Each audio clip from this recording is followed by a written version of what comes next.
House lawmakers now turning their attention to funding the government without any help from Democrats after passing their budget bill with only Republican support. House Appropriations Chair Tom Cole telling Axios that the budget bill vote, quote, demonstrated we can do things on our own.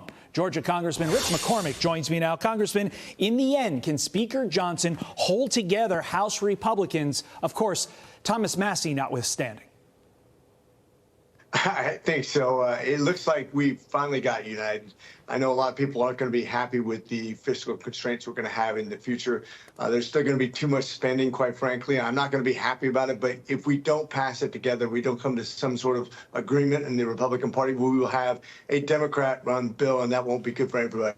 So I think we realize with only a 3-vote majority, in this case 2-vote majority, we only have so much we can do, and we'll get the best we possibly can get out of this. Yeah, there's that battle, of course, that you're facing between the status quo in Washington, doing the way Washington always does, and, of course, on the other side, perfect being the enemy of the good. The American people need the good because we need to do something about our $36 going on $37 trillion in debt. Meantime, other major news made at yesterday's cabinet meeting that we've been focused on all morning long.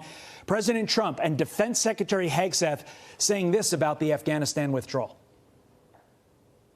Well, that's a great idea. I'm not going to tell this man what to do, but I will say that if I had his place, I'd fire every single one of them, Pete. That's a very good question. Well, it's a question we've thought a lot about. We're doing a complete review of every single aspect of what happened with the botched withdrawal of Afghanistan and plan to have full accountability. It's one of the first things we announced at the Defense Department.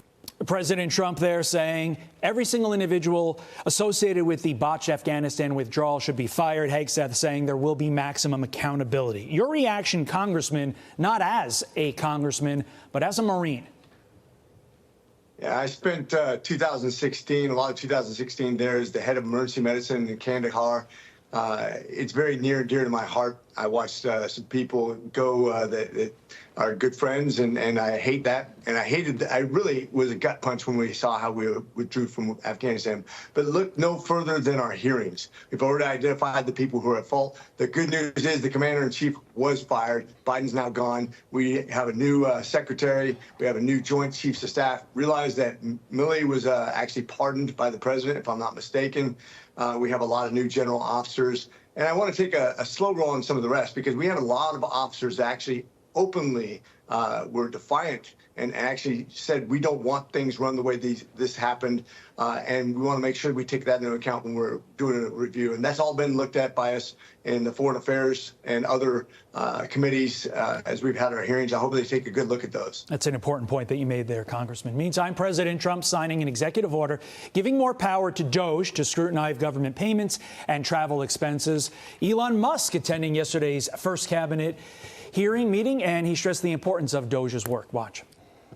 The overall goal here with the DOGE team is to help address the enormous deficit. We simply cannot sustain as a country $2 trillion deficits. The interest rates, just the interest on the national debt, now exceeds the Defense Department spending. We spend a lot on the Defense Department, but we're spending like over $1 trillion on interest. If this continues, the country will become de facto bankrupt. Congressman, much has been made of your constituent town hall where people confronted you about DOGE. They weren't all activists, although I'm sure there were some far leftist activists there. How do you navigate the need for DOGE, which we absolutely need? We cannot continue down this path, as Elon Musk just said. But how do you navigate that need with what your constituents told you at that meeting? I think everybody realizes we're spending a lot of money we shouldn't, that you wouldn't want the money taken out of your pocket and spending some of these unreal expenses. But that's just the tip of the iceberg. When you talk about the real cuts, it's going to affect people's jobs. You're talking about laying off a lot of people in government. The government's way too large. We have to be careful about the messaging, and this is where the town hall really hit hard on some people. Most of those people are Democrats, no doubt about it.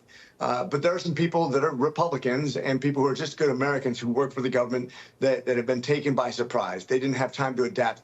And even though we may have to lay them off, we shouldn't be celebrating. That's not something that's just taken willy-nilly. We have to make sure that we understand these are people with mortgages and children and house payments, all kinds of things that they need to pay for. And we just have to be compassionate. It's funny, when I met Elon Musk for the first time, he was asked, what can Republicans do better? This is before he was political at all. He said, we could come across as more compassionate. I think we just have to remember that in our messaging, that we are doing this for the good of America, for the future of America, for future families in America, for our children. This can't be just about celebrating people losing their jobs. I think that is such a crucial point because, Congressman, I have spoken with a number of red hat wearing Trump supporters. We're talking die-in-the-wool Trump supporters who want every part of his agenda, but they don't like the messaging coming out of DOGE. They don't like some of the confusion coming out of DOGE. And I think we can accomplish DOGE's mission, which is saving our country fiscally, without some of the extraneous stuff. I think we'll leave it there. Congressman Rich McCormick, appreciate your time. Thank you, sir.